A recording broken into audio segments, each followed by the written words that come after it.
Hello my student, my name is doctor Nalini Keller. आज के video में हमारा विषय है डॉक्टर श्रीनिवास के द्वारा स्थापित संरचनात्मक प्रकारवाद परिप्रेक्ष्य, जिसे हम भारतीय समाज के अंतर्गत पढ़ रहे हैं। इसके पहले हमने इंडोलॉजी के संबंध में अध्ययन किया था। डॉक्टर श्रीनिवास ने इंडोलॉजी पद्धति की आलोचना की। उनका मानना था कि इस पद्धति के द्वारा प्रमाणित तथ्यों की प्राप्ति संभव नहीं है। भारतीय समाज, सभ्यता और संस्कृति का यदि हमें अध्ययन करना है तो इसके लिए हमें संरचनात्मक प्रकारवाद पद्धति को अपनाना होगा। अब प्रश्न यह है कि उन्होंने इस पद्धति को क्यों अपनाया। उनका मत था कि पुस्तकीय दृष्टिकोण या पवित्र ग्रंथों के आधार पर नहीं किया जा सकता है, बल्कि हमें प्रत्यक्ष अवलोकन, क्षेत्रीय अध्ययन और क्षेत्रीय अनुभव के आधार पर हमें भारतीय सामाजिक संरचना, समाज, सभ्यता और संस्कृति का अध्ययन करना चाहिए। इसके लिए उन्होंने फील्ड वर्क पर आधारित निश्चित विज्ञान की वकालत की। डॉक्टर श्रीनिवास सूक्ष्म मानव अंतर्दृष्टि समाजशास्त्रीय सामान्यीकरण को आधार बनाकर उसे एक नई परंपरा का आरंभ करना चाहते थे, जिसके अंतर्गत एक छोटे पैमाने के समुदाय की मानव शास्त्रीय जांच को व्यापक और परिप्रेक्ष्य नाम दिया गया। अब हमें देखना है कि संरचनात्मक प्रकारवाद पद्धति क्या है, क्यों डॉक्टर श्रीनिवास ने इस पद्धति को अपना अध्ययन का क्षेत्र माना। संरचनात्मक प्रकारवाद पद्धति के निर्माता रैडक्लिफ ब्राउन एक प्रत्यक्षवादी मानवशास्त्री एवं समाजशास्त्री के रूप में जाने जाते हैं। प्रारंभ में उत्विकास, ऐतिहासिक और तुलनात्मक परिप्रेक्ष्य का उपयोग किया जाता था। रैडक्लिफ ब्राउन इस पद्धति की उन्होंने आलोचना की। उनका मत था कि यह पद्धति कल्पनात्मक एवं अप्रमाणित तथ्यों पर आधारित है। अतः रैडक्लिफ ब्राउन ने नए परिप्रेक्ष्य के अंतर्गत एक इकाई का अध्ययन संरचना एवं प्रकारों के आधार पर निर्मित की। इस परिप्रेक्ष्य का उद्देश्य था कि तुलनात्मक विज्ञान पद्धति के आधार पर हमें समाज का भी अध्ययन करना होगा, जिस तरह से जीव विज्ञान के अंतर्गत वैज्ञानिक पद्धति को अपनाया गया है। उनका मत था कि संरचना और प्रकार की अवधारणा को तभी समझा जा सकता है जब हम समाज एवं जीवित साव्य की समानता को स्वीकार करें। समाज की तुलना उन्होंने साव्य संरचना के आधार पर स्पष्ट की। उनका विश्वास था कि इस तरह हम सामाजिक विज्ञान को भी भौतिक एवं रसायन विज्ञान की तरह समाज में एक वैज्ञानिक पहचान दे सकेंगे। अतः सामाजिक अध्ययन में निरीक्षण, परीक्षण एवं अवलोकन पद्धति को अपनाना होगा। यही कारण था कि उन्होंने सामाजिक घटनाओं की व्याख्या वर्तमान परिप्रेक्ष्य में रखकर की, क्योंकि अतीत का वास्तविक रूप से पुनर्निर्माण करना कठिन है। इस तथ्य को समझाने के लिए उन्होंने जैविक समानता की तुलना एक जीवित जीव से की, जिसमें संरचना एवं प्रकार मिलकर कार्य करते हैं। इस तरह सामाजिक संरचना के अंतर्गत उसके विभिन्न अंग जैसे समिति, समूह, संस्थाएं आपस में कार्य करते हैं, जो स्वतंत्र नहीं हैं, बल्कि एक दूसरे से आपस में अंतर संबंध एवं अंतर निर्भरता से बंधे हुए हैं। इसी तथ्य को 19वीं सदी में स्पेंसर, दुखिम, पार्सन एवं मर्टन ने अपने प्रत्यक्षवाद के सिद्धांत में स्पष्ट किया और प्रत्यक्षवाद को आगे बढ़ाया। 19वीं सदी में प्रत्यक्षवाद अनुभव और प्रयोग का उत्तरोत्तर विकास हुआ। प्रत्यक्षवादी किसी निरपेक्ष विचार को स्वीकार नहीं करता। सामाजिक जीवन में परिवर्तन उसी प्रकार स्वाभाविक है जिस प्रकार प्राकृतिक जगत में समाज या सामाजिक घटनाएं की यह गतिशीलता की प्राकृतिक नियमों के समान है। किसी इच्छा के द्वारा ये निर्देशित या संचालित नहीं होती। अब हम देखेंगे कि डॉक्टर श्रीनिवास ने संरचनात्मक प्रकारवाद पद्धति को भारतीय अध्ययन के लिए क्यों चुना। डॉक्टर श्रीनिवास का स्थान भारतीय समाजशास्त्रियों में एक शीर्ष स्थान पर है। उन्होंने भारतीय समाज को एक मौलिक चिंतन प्रदान करते हुए इंटेंसिव फील्ड वर्क ट्रेडिशन अर्थात क्षेत्रीय आधारित पद्धति को आरंभ किया। डॉक्टर श्रीनिवास का जो शिक्षण क्षेत्र था उसने उन्हें इस पद्धति की ओर आकर्षित किया।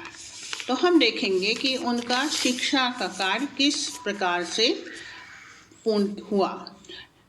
डॉक्टर श्रीनिवास की आरंभिक शिक्षा मैसूर राज्य में हुई थी। उच्च शिक्षा के लिए वो बम्बई विश्वविद्यालय आए और यहाँ पर उन्होंने डॉक्टर घुर्रे के निर्देशन में पीएचडी की degree religious and society among the कुर्क ऑफ साउथ इंडिया पर थीसिस लिखी और पीएचडी की डिग्री प्राप्त की। इसके पश्चात वो ऑक्सफोर्ड विश्वविद्यालय डीफिल करने के लिए चले गए। यहाँ पर डॉक्टर A.R. रैडक्लिफ ब्राउन एवं इवास प्रिचार्ड के विचारों से वे प्रभावित हुए। डीफिल के लिए उनका विषय पीएचडी के लिए जो विषय चुना गया था अर्थात religious and society among the कुर्क ऑफ साउथ इंडिया ही चुना गया। 1952 में उसकी पुस्तक religion and society among the कुर्क साउथ इंडिया प्रकाशित हुई। इस पुस्तक में प्रथम बार उन्होंने सांस्कृतिकरण अवधारणा का प्रयोग किया। उनके लेखन में जैसा हम सब जानते हैं कि उनके ऊपर रैडक्लिफ ब्राउन जो उनके टीचर थे उनका विशेष प्रभाव था। उनकी संरचनात्मक प्रकारवाद पद्धति से वो प्रभावित थे। अतः भारतीय समाज एवं संस्कृति की समग्रता के लिए इसी अध्ययन पद्धति को उन्होंने अपनाया, जिस माध्यम से सामाजिक व्यवस्था के अंतर्गत विभिन्न समूह चाहे वह जनजाति किसान जब विभिन्न प्रकार के सामाजिक धार्मिक पंथ हों इनका अध्ययन उन्होंने आरंभ किया। उन्होंने दक्षिण भारत के रामपुरा का क्षेत्रीय अध्ययन भी 1959 में किया और भारतीय समाज और संस्कृति उनके विशेष अध्ययन के पहलू थे। जाति धर्म ग्राम समुदाय एवं सामाजिक गतिशीलता उनके लेखन के प्रमुख पहलू रहे हैं। उन्होंने कहा था कि रैडक्लिफ ब्राउन के वे ऋणी हैं जिनके माध्यम से उन्होंने संरचनात्मक प्रकारवाद अवधारणा को स्वीकार किया की जानकारी प्राप्त की। अपने एक इंटरव्यू में उन्होंने इस बात को माना है कि संरचनात्मक प्रकारवाद अवधारणा रैडक्लिफ ब्राउन की देन है और उनके वो ऋणी हैं, किंतु उन्होंने अपनी संरचनात्मक प्रकारवाद पद्धति तक अपने को सीमित नहीं रखा, बल्कि भारतीय समाज और संस्था के लिए संस्कृति के अध्ययन के लिए उन्होंने ये अनुभव किया कि ऐतिहासिक साक्ष्यों के बिना हम किसी भी अध्ययन को पूरी तौर से नहीं समझ सकते हैं। अतः उनका मत था कि सामाजिक नियमों की तुलना वैज्ञानिक नियमों के आधार पर नहीं की जा सकती है। घटना के पीछे छुपे हुए कारणों को खोज निकालना आवश्यक है। अतः संरचनात्मक पद्धति के साथ साथ तुलनात्मक पद्धति का प्रयोग करना भी आवश्यक है, क्योंकि भारतीय सामाजिक समस्याएं जैसे कृषक संघर्ष, असमानता, जातीयता, सांप्रदायिकता और क्षेत्रवाद कुछ ऐसी समस्याएं हैं जिन्हें उनके अंतर संबंधों को जाने बिना ठीक से नहीं समझा जा सकता है। उन्होंने select committee on the affair of the east India company की 5वीं रिपोर्ट की आलोचना करते हुए भारतीय ग्रामों की एकांगीय दृष्टिकोण को खारिज करते हुए लिखा कि ग्रामीण जीवन के संबंध में जो तस्वीर ब्रिटिश प्रशासन के द्वारा प्रस्तुत की गई है मात्र एक भ्रम है। अपने अध्ययन के द्वारा साक्ष्य करते हुए उन्होंने लिखा कि भारतीय ग्रामों में आज महत्वपूर्ण परिवर्तन आए हैं। गांव कभी भी आत्मनिर्भर नहीं थे, वे हमेशा आर्थिक राजनीतिक संबंधों के क्षेत्रीय स्तर पर जुड़े रहे हैं। 1948 में उन्होंने रामपुरा की संरचनात्मक अध्ययन किया। जैसा कि हम जानते हैं कि जिस समय डॉक्टर श्रीनिवास पीएचडी कर रहे थे, उसी समय marriage and family among the Kannada caste in Mysore पर उन्होंने निबंध लिखा था। तभी से उनके मन में भारतीय ग्रामों की यथार्थता को जानने की इच्छा जागृत हो गई थी। रामपुरा गांव के अध्ययन के लिए उन्होंने फील्ड व्यू पद्धति को अपनाया ताकि विषय में पारदर्शिता रहे। उनका कहना था कि भारतीय समाज की एकता सुरक्षा मुख्य रूप से जाति, परिवार, धर्म एवं परंपरागत संस्थाओं पर टिकी हुई है। अपने अध्ययन में उन्होंने निम्न आधार पर विभाजित किया ताकि सभी स्तर के आंकड़े उन्हें प्राप्त हो सकें, जैसे भूगोलिक स्थिति, जनसंख्या, जाति, आर्थिक सामाजिक स्थिरीकरण, धार्मिक आधार, प्रभु जाति और राजनीतिक स्तर। पहला देखेंगे भूगोलिक स्थिति। रामपुरा ग्राम का क्षेत्र 122.86 हेक्टेयर में फैला हुआ था।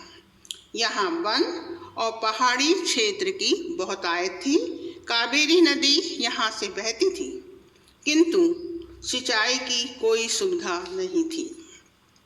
जनसंख्या। जिस समय यहाँ अध्ययन किया जा रहा था, उस समय रामपुरा की जनसंख्या 1023 थी, जो हिंदू और मुसलमानों में 19 जातियों में विभाजित थी।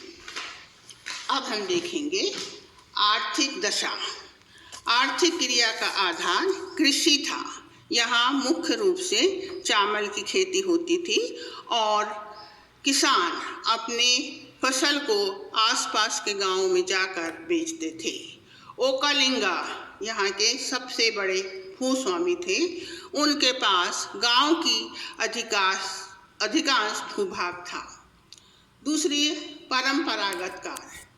इसके साथ मछुआरे, गड़रिये, नाई, कुम्हार, तेली, धोबी, सुनार ये अपने परंपरात्मक कार्यों को करते थे। अस्पृश्य जातियाँ उच्च व अन्य जातियों की अपनी सेवा देती थी। अब हम देखेंगे सामाजिक स्तरीकरण। समाज में ओकालिंगा, जैसा हम पहले देख चुके हैं, किसान थे। ब्राह्मण, लिंगायत और क्षत्रिय ये उच्च जाति के माने जाते थे। मध्यम के अंतर्गत तेली, नाई, कुम्हार, गडरिये, मछुआरे, सुनार, धोबी इत्यादि आते थे। तीसरी स्थिति जो थी वो अस्पृश्य दलित समाज की थी।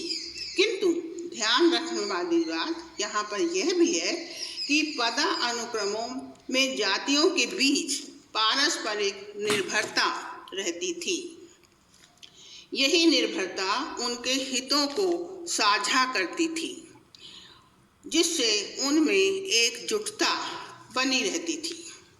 धार्मिक कार्य, ब्राह्मण, लिंगायत पुजारी का कार्य करते थे, शादी ब्याह को भी संपन्न करते थे, आशीर्वाद भी देते थे, सभी शुभ कार्यों में ये सम्मिलित होते थे और लोगों को होली वाटर डाल छिड़क कर आशीर्वाद दिया करते थे। हिंदू मारी देवी की पूजा करते थे, जो इनके लिए एक बहुत सम्मान्य देवी थी। पूरे गांव ने मिलकर इनके एक भव्य मंदिर की स्थापना की थी। शिक्षा का स्तर यहाँ पर मध्यम था। मात्र 4 सदस्यों ने बीए तक की शिक्षा प्राप्त की थी।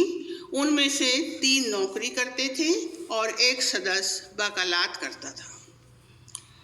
राजनीतिक एवं प्रशासकीय व्यवस्था, राजनीतिक दृष्टि से यह एक स्वायत्त इकाई था।